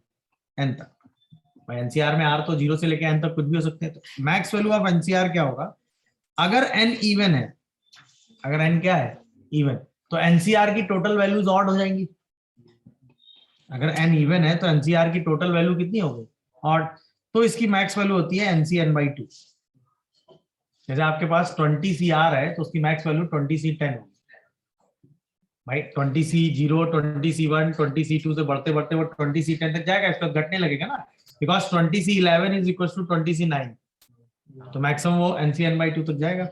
और अगर एन ऑड है तो दो मैक्स वैल्यू होती हैं, एक होती है एनसी एन माइनस 1 बाई 2 और एक होती है एनसी एन प्लस 1 बाई 2, और दोनों सेम होती है। नहीं समझे? इसको मैं ऐसे समझा देता हूं। अगर हम 20 सी आर की बात करें तो ऐसे चलेगा, 20 सी 0, 20 सी 1, ऐसे बढ़ते बढ़ते वो 20 सी 9, 20 सी 10 तक जाएगा। इसके बाद 20 सी 11, वहां से घटते घटते 20 सी 19 और 20 सी 20 तक आएगा। तो मैक्स से दिख गया। यहीं पे अगर मैं 21 सी आर की बात करूं तो क्या होगा? 21 सी 0, 21 सी 1, 21 सी 2 से बढ़ते बढ़ते ये जाएगा 21 सी 10 तक, और इसके बाद 21 सी 11 सेम होगा, और फिर ये घटने लगेगा 21 सी 12 से लेके 21 सी 19, 21 सी 20 एंड 21 सी 20। तो यहां पर ये दो मैक्स आएंगे, यहां पर ये मैक्स आएगा। ये क्या लिखा हुआ है? एन सी एन बाई 2, और ये क्या लिखा हुआ है? N C n minus 1 by 2 और n C n plus 1 by. अरे हाँ है ना। तो एनसीआर की मैक्स वैल्यू आज के बाद आप निकाल लेंगे। अगर एन इवन है तो सीधा एनसी एन बाई 2, अगर एन ऑड है तो एनसी एन प्लस 1 बाई 2 लिख दो, या एनसी एन माइनस 1, दोनों सेम है। बात क्लियर हुई? कोई कंफ्यूजन? कोई? बोलिए भाई।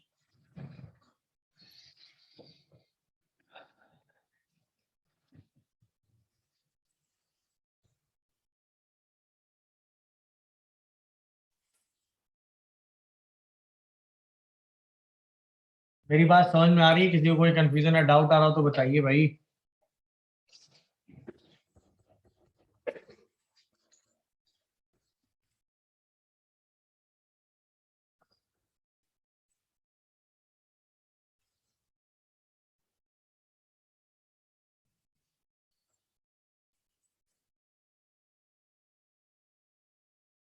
हो गया?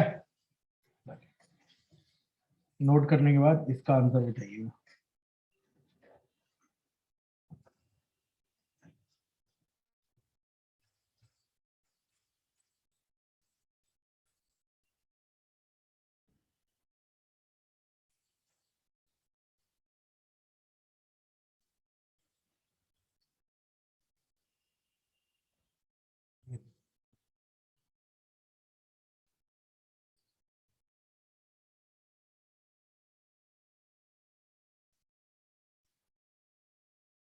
मैक्स वैल्यू मतलब ग्रेटेस्ट वैल्यू, सेम चीज हो गई ना। 19CP की ग्रेटेस्ट वैल्यू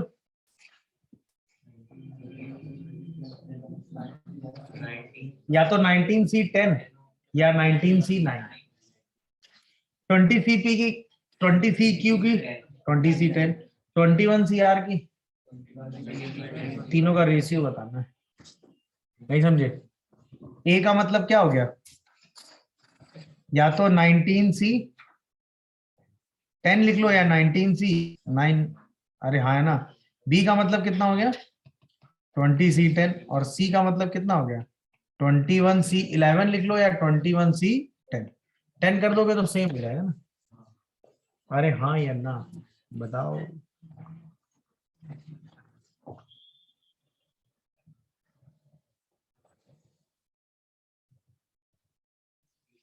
नहीं और देखो, कैलकुलेशन आसान कर देता हूँ। 19C9 लिखो कोई दिक्कत नहीं, 21C11 लिखो कोई दिक्कत नहीं। यहां तक सही है। अब ध्यान से देखिएगा, 20C10 को आपने लिखना सीखा है 21/T 19C9, और 21C11 को आपने लिखना है 21/11 इंटू 20C10। इसका मतलब B equal to 2A and C equal to 21/11 B। Rest तो कर ही लेना है आपने। नया समझ में? हाँ ठीक है, कैलकुलेशन बच गया। अब जल्दी हो जाएगा ना, नहीं हो पाएगा क्या?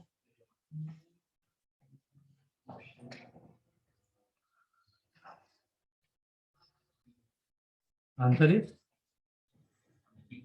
B.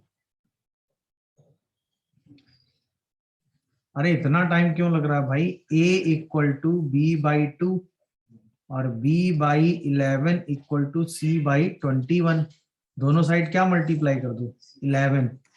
A/11 equal to B/22 equal to C/42 ना। अरे आंसर इज बी। इतना क्या टाइम लग रहा है इसमें? B/11 दोनों को इक्वल कर दो उठा के, तो B/22 equal to A/11 and C/2। ये जल्दी हो जाएगा। नहीं आया समझ में? देखा कैलकुलेशन कैसे बच्चे बच गया कि नहीं? वैसे आप फैक्टोरियल भी ओपन करते तो वहीं तक पहुंचते, बट ठीक है, थोड़ा सा स्मार्टली चलोगे, चीजें दिमाग में रखोगे तो जल्दी कर पाओगे। क्या यहाँ तक बात क्लियर हो रही है? Good. एक चीज और कोफिशिएंट से रिलेटेड आती है, that is rational irrational term. उस पर ये रहा।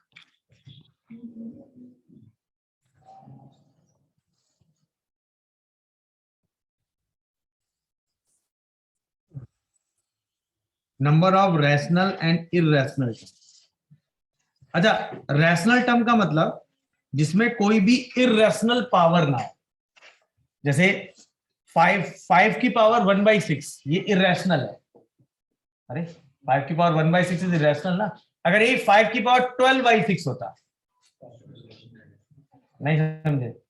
मतलब उसमें कोई भी रैशनल पावर ना रहे, इरेशनल पावर ना रहे, मतलब कोई भी ऐसा टर्म ना रहे जो इरेशनल नंबर कंटेन करता हो, उसे हम कहते हैं रैशनल टर्म। रैशनल टर्म किसे कहते हैं समझ में आ गया? तो अच्छा, रैशनल और इरेशनल टर्म या sum of rational term, sum of irrational term, या कितने रैशनल टर्म कितने इरेशनल टर्म है, ये सब निकालने का सिंपल कॉन्सेप्ट है। किसी भी टर्म को बनाने के लिए पहला बात, किसी भी बाइनोमियल कोफिशिएंट में मैक्सिमम टर्म्स कितने हो सकते हैं? n+1। भाई r की वैल्यू n+1 ही तो होती है, तो एक तो ये चीज पता होनी चाहिए कि x + y की पावर n में टोटल नंबर ऑफ टर्म्स कितने होते हैं? टोटल नंबर ऑफ टर्म्स कितने होते हैं? n+1, क्योंकि r की कितनी वैल्यू पॉसिबल है? n+1, 0 से लेके कहां तक? n तक। तो टोटल r की कितनी पॉसिबल डिस्टिंक्ट वैल्यू है? तो पहली बात, अगर मैं इसमें पूछता तो टोटल टर्म्स कितने थे? 121। अब उन क्योंकि r की 121 वैल्यूज है ना आपके पास, अब उसमें से कितनी r की वैल्यूज ऐसी पॉसिबल हैं जिनको रखने के बाद आपका टर्म रैशनल बन जाएगा? अगर आप वो निकाल लो तो उतने ही रैशनल टर्म हो गए। अब अगर आपने रैशनल टर्म काउंट कर लिए तो बचे हुए टर्म क्या हो गए? इरेशनल। तो बात सेम हो गई। अब आओ, अगर आप इसका जनरल एक्सपेंशन लिखोगे तो आएगा 120 CR। प्रोसेस यही है क्वेश्चन करने का। 4 की पावर 120 माइनस r/4 एंड 5 की पावर r/6। अब अगर अपने को रैशनल टर्म चाहिए तो ये भी पावर इंटीजर होनी चाहिए और ये भी पावर इंटीजर। अच्छा, r/6 इंटीजर कब बनेगा?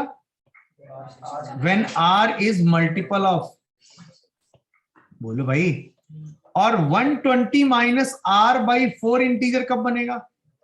जब 120 माइनस r किसका मल्टीपल होगा? Multiple of 4। अच्छा, 6 के मल्टीपल में क्या आएगा? 0, 6, 12 ऐसे करते करते 120 तक सारे नंबर। अरे हाँ है ना। अच्छा, 0 रखो, मल्टीपल है। 6 रखो, 120 माइनस 6 मल्टीपल है? नहीं है ना, सोच के देखो भाई। 120 माइनस 6 क्या 4 का मल्टीपल है? बट 12 रखते ही, है ना। यानी ये दोनों कंडीशन कब वैलिड होगी? When r is multiple of 12। ये कैसे सोचा गया, दिखा?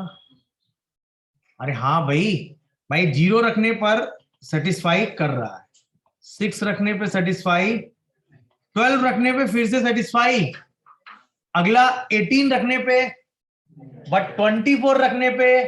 इसका मतलब r किसका मल्टीपल होना चाहिए? अब 12 का मल्टीपल काउंट करना आसान हो गया ना। 0, 12, 24 से लेके कहां तक जाना है? 120, टोटल 11 मल्टीपल से। अरे हाँ है ना। तो टोटल रैशनल टर्म्स कितने हो गए? कितने लोगों को समझ में आया भाई? नहीं आया समझ में? इरेशनल टर्म कितने हो गए? 121 माइनस 11।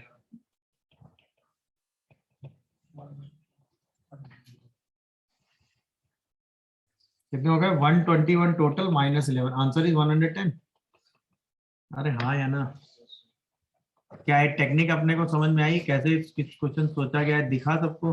किसी को कोई कंफ्यूजन या डाउट हो तो बता सकते हो अभी भी, बोलो भाई।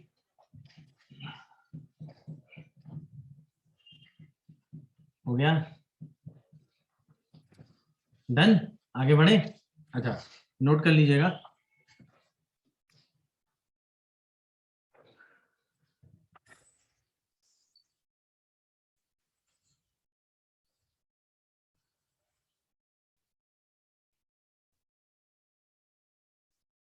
ओके, अच्छा एक चीज और, ये जो मैक्स वैल्यू ऑफ एनसीआर है, यही सेम मिडिल टर्म भी है।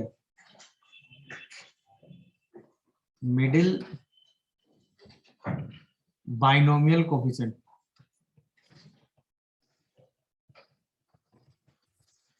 मिडिल बाइनोमियल कोफिशिएंट और max value of nCr same होता है। मिडिल बाइनोमियल कोफिशिएंट और max value of nCr same चीज है। मिडिल मतलब जो बीच में आ जाए, तो ऑब्वियसली वही जो बीच वाला बाइनोमियल कोफिशिएंट होगा वही सबसे मैक्सिमम है।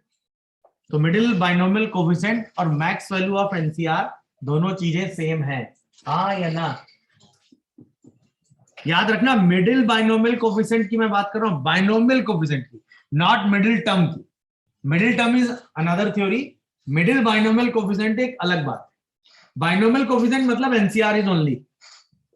बात समझ पा रहे हो तो ये ध्यान इसमें मेंशन कर लीजिए, that is middle binomial coefficient या max value of nCr is the same thing.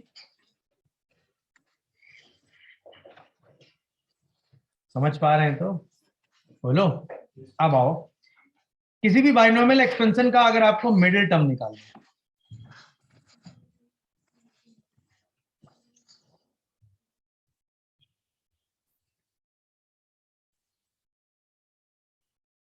तो उसमें टेंशन की क्या बात है? मिडिल टर्म निकालना है। अगर आपको टोटल नंबर ऑफ टर्म्स पता है तो मिडिल टर्म तो निकल ही आएंगे ना। अगर total number of terms odd है तो एक मिडिल टर्म होगा, अगर total number of terms even है तो। बात समझ रहे होगे, इसमें कोई दिक्कत? तो अगर मैं आपसे कहूं x प्लस वाई की पावर n है और आपने कहा कि n जो है वो इवन है, तो नंबर ऑफ टर्म्स कैसे होंगे? ऑड। सोच के देखो। और अगर ऑड होंगे तो मिडिल टर्म एक होगा, मिडिल टर्म एक ही तो होगा, और वो कितना होगा भाई? जैसे समझो, एग्जांपल दे सकते हैं, मान लो n की वैल्यू 20 है तो मिडिल टर्म 21 होंगे। अरे हाँ है ना। अगर n 20 है तो नंबर ऑफ टर्म्स कितने होंगे? नंबर ऑफ टर्म्स होंगे 21। अगर 21 टर्म्स है तो मिडिल 11 होगा। मिडिल कितना होगा भाई? यानी मिडिल, अगर अब मिडिल टर्म होगा इसका T11, ये ओके हो गया। तो यानी इसी को हम लिख सकते हैं T20/2 + 1, नहीं T20/2 प्लस, यानी मिडिल टर्म क्या होगा Tn/2 + 1। ये तब होगा जब n इवन। ये बात समझ में आई? अरे हाँ है ना, क्योंकि इसमें r की वैल्यू क्या यूज करोगे, n/2। r की वैल्यू क्या यूज करोगे भाई? तो अगर मैं इस टर्म को कैलकुलेट करके भी आपको दूं तो आएगा nc n/2, x की पावर n/2, y की पावर n। डन है भाई। अच्छा, अब दूसरा केस देखो, अगर n ऑड है तो नंबर ऑफ टर्म्स कितने होंगे, n+1, और ये क्या हो जाएगा इवन। मतलब आप समझो n है 21, तो नंबर ऑफ टर्म्स इस बार कितने आ गए 22। अब यार अगर 22 टर्म्स है तो मिडिल में 2 टर्म आएंगे। मिडिल में कितने टर्म आएंगे, 2। एक क्या आएगा 11 और एक आएगा 12। मिडिल में 2 हो गए ना, उससे पहले 10 टर्म्स, उसके बाद के 10 टर्म्स, टोटल 22 टर्म्स है ना। 10 टर्म्स पहले, 10 टर्म्स बाद, बीच में 2 बचे ना। अरे हाँ, अच्छा दोनों टर्म इक्वल नहीं होंगे, ध्यान रखिएगा। दोनों टर्म का कोफिशिएंट इक्वल होगा, बट दोनों टर्म इक्वल, वो भी कोफिशिएंट बाइनोमियल कोफिशिएंट इक्वल। अगर वो भी बाइनोमियल के अलावा भी कोई और पावर उसमें इंट्रोड्यूस हो गई तो वो भी इक्वल नहीं। तो अब मिडिल टर्म क्या होगा, अब देखो मिडिल टर्म कैसे लिखा जाएगा, T11, इसको हम लिखते हैं T20/2 + 1। सही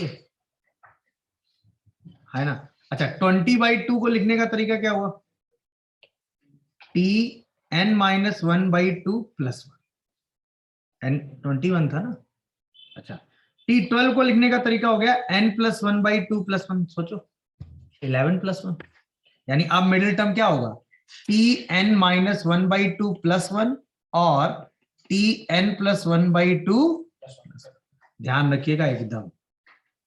अब वो कोफिशिएंट निकालने के टाइम पे निकाल लीजिएगा, उसमें कहीं कोई दिक्कत। कितने लोगों को पूरी कहानी समझ में आई?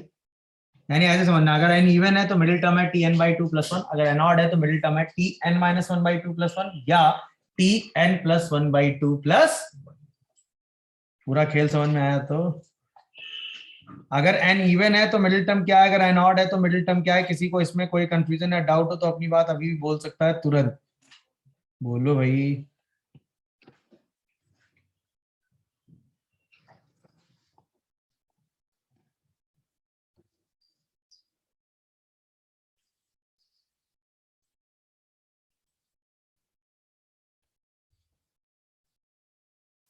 देख लीजिए, किसी को कोई डाउट या कंफ्यूजन आ रहा हो तो बताएंगे अभी भी, तुरंत देख लीजिए भाई, हाँ या ना। आगे बढ़े क्या, बोलिए भाई। चलिए, तो मिडिल टर्म समझ गए सब लोग, कोई कंफ्यूजन कोई डाउट? तो किसी भी एक्सपेंशन में अगर आपको मिडिल टर्म कैलकुलेट करना है तो उसके लिए क्या करना होगा, ये बात समझ में आ गई, हाँ या ना? Very good. तो ये बात हो गई किसकी, मिडिल टर्म। डन है भाई, आगे बढ़े। चलिए, तो मिडिल टर्म की बात खत्म हो गई। अब हम बात करने जा रहे हैं ग्रेटेस्ट बाइनोमियल। एक सेकंड, मिडिल टर्म से रिलेटेड एक क्वेश्चन कर लेते हैं। चलो मिडिल टर्म छोड़ो, इसमें जरा रैशनल टर्म वाला आंसर बताओ। लो, इस क्वेश्चन का आंसर बताओ जल्दी से जरा। इसका ग्रेटेस्ट बाइनोमियल कोफिशिएंट तो पढ़ ही लिया, आगे पढ़ते हैं। इसका आंसर बताइए।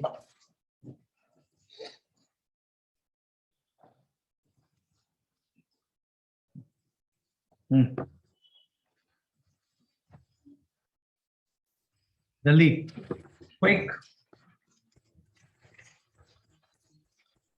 सम of all those terms which are rational. मतलब पहले तो ये डिसाइड करना है कितने टर्म्स रैशनल है, फिर उनका सम बताना। प्रोसेस एकदम सेम है, कहीं कोई दिक्कत नहीं है, क्विक। तो आर की वो वैल्यू डिसाइड करनी है जिसपे टर्म्स रैशनल बनना है, फिर उन सारे आर को रखते हुए सम बताना है। समझ रहे हो कि नहीं? चलो जल्दी करो। प्रोसेस एकदम सेम है, आपको काम उतना ही करना है, उससे ज्यादा की जरूरत नहीं है।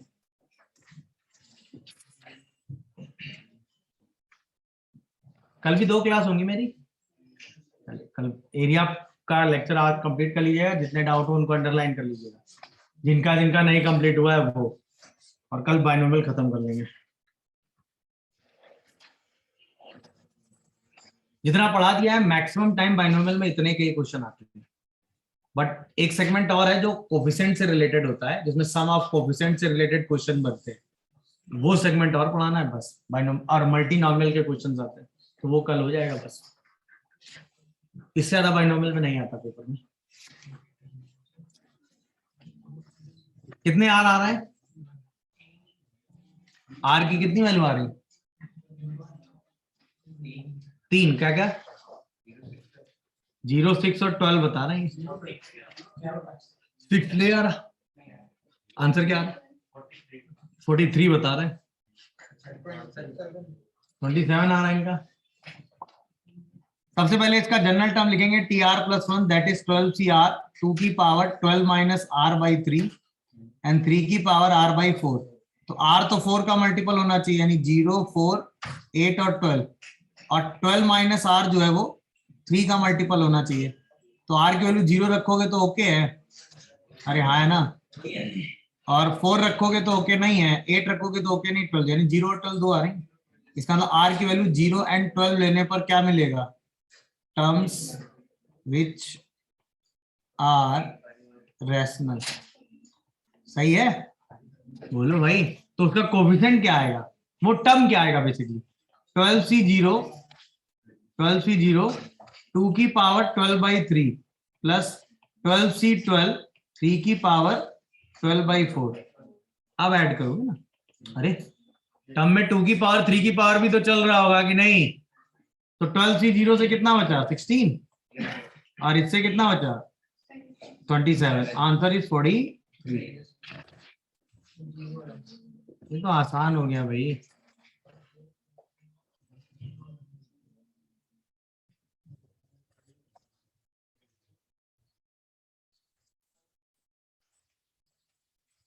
ये तो सेम कॉन्सेप्ट, यही तो सिखाया भाई। आर डिसाइड हो गया, टर्म आ गया, टर्म को ऐड करके आंसर देना था।